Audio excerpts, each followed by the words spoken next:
133. What is it? Hey, A Skyline. Serious? Yeah, a white one. From here? Yeah.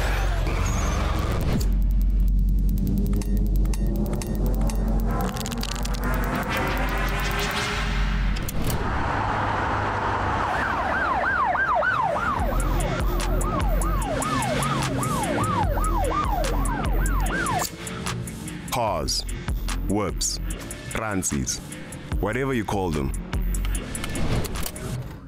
They're an integral part of the modern commute. First designed and built by Carl Benz in 1885, we now have over 1.4 billion cars worldwide. In the last 137 years, petrolheads have taken the car culture light years beyond what Carl Benz could have ever imagined. What was once a way to get from point A to point B has now become a worldwide community of people obsessed with the culture around these four-wheeled vehicles. The car has become a centerpiece that ties people across all backgrounds together, regardless of the consistent rise in the price of petrol and parts. From outlandish modifications to the boy racer's unwavering need for speed, we explore the connection between cars and the identity of their owners, and how that drives the culture forward, blurring the lines between collectors, thrill seekers, professional motorsports, and the common sheet metal show-off. This is On Road. This ain't that. This ain't that. This ain't that. Ooh, this ain't that. This ain't that. This ain't that. Ooh, this ain't that. This ain't that. This ain't that. This ain't that. This ain't that. This ain't that. This ain't that. This ain't that. This ain't that.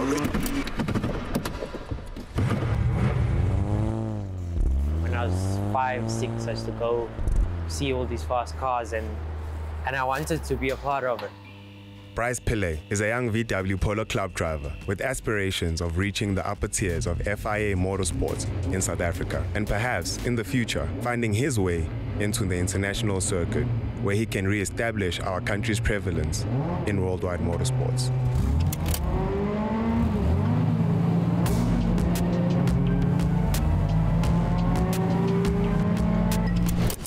2018 came along.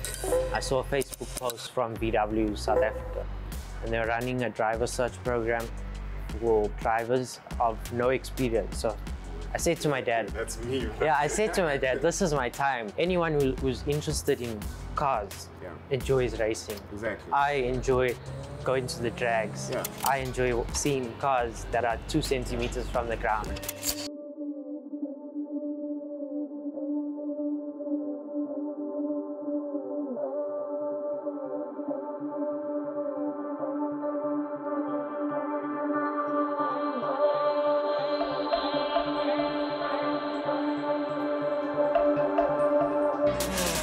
We've all been there. We've all had that Golf 1.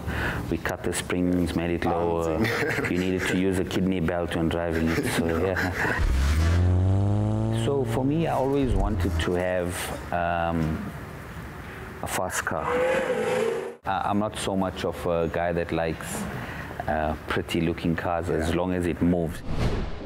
Sanjay Ajodia, co-founder of the 357, which is a well-respected auto workshop in Johannesburg.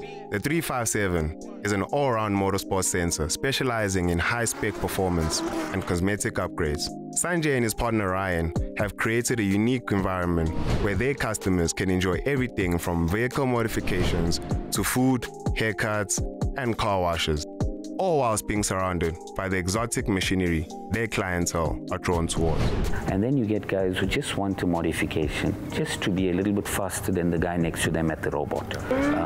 And you gotta like understand simple stuff. Sir, are you gonna fill high octane fuel in this car?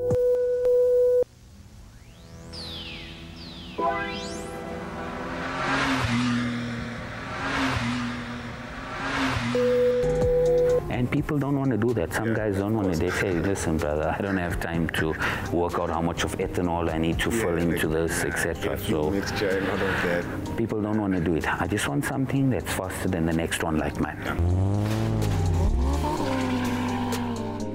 I always grew up with fast cars. My dad always had fast cars. My brother got into it, you know, so I guess it's just in the family. And see, That's always around. exactly. And me being a 9-year-old kid in one of my dad's cars, it was great back then. I enjoyed it. And from there, I've just always been a fan. Stephen Campbell, a petrolhead turned street racer whose need for speed was ignited at the age of 9.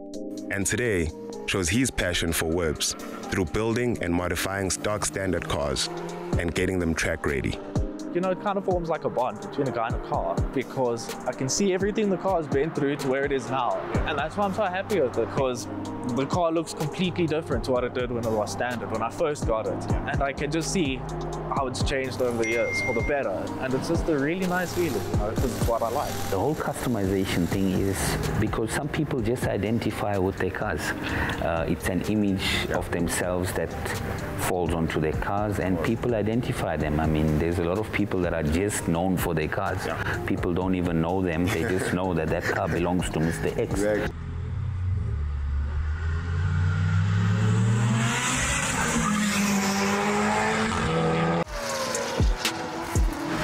Now you're taking it back, man, from, like you said, like doing the legal and the illegal racing and all of that. Like, just tell me about the difference between the two scenes and the experience that you've had in that.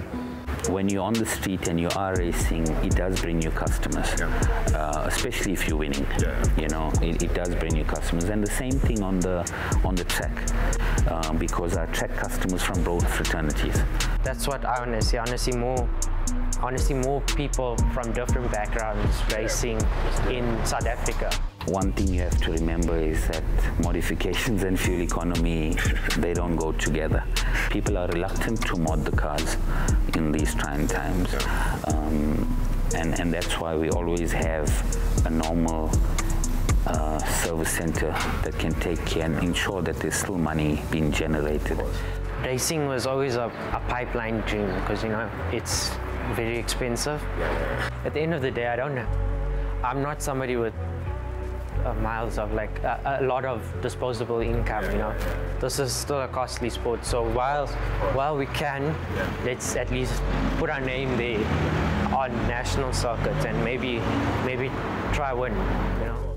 Racing's picking up again, and it's, you know, more people are showing up again, which is great. You know, all the events are getting bigger. There's faster cars. You wouldn't know how to start racing. Exactly. Who do you approach? Who do you start? And Can't just go to Kyalami and just jump into we need to be you know? involved in clubs and that's a process. So I think when people understand how simple it is to get involved in South African racing, then more people like us could race.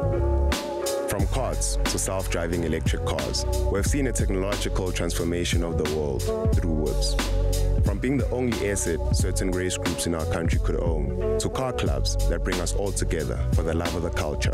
Our whips have become an extension of who we are, whether through making them speed machines with forged parts or turning them into street cruising lowriders. Our cars have become so much more than tools of transportation. Nike and Adidas, laying down like a fetus. Couldn't care more, homies got the Air Force dirty. At least they ain't 30. Take your bitch out and do your friend and her dirty. Take her to the bank and tell her that she looking pretty. Then send her back to you with my hoodie and leave her thirsty. Ain't no bitch that lootin' the game. Chain swing, hop up in the coupe for some brains. Pain, you ain't even moving the thing. Gang, moving like a movie again. Bang, bang, hit him in the head with a stand. T-Foul, hit him in the face with a pain. And now we cooking again. This bitch, you wanna ride with me and keep in the bands. Honestly, I got like only D and 2 friends. Reason pulling bitches, I be safe in the ends.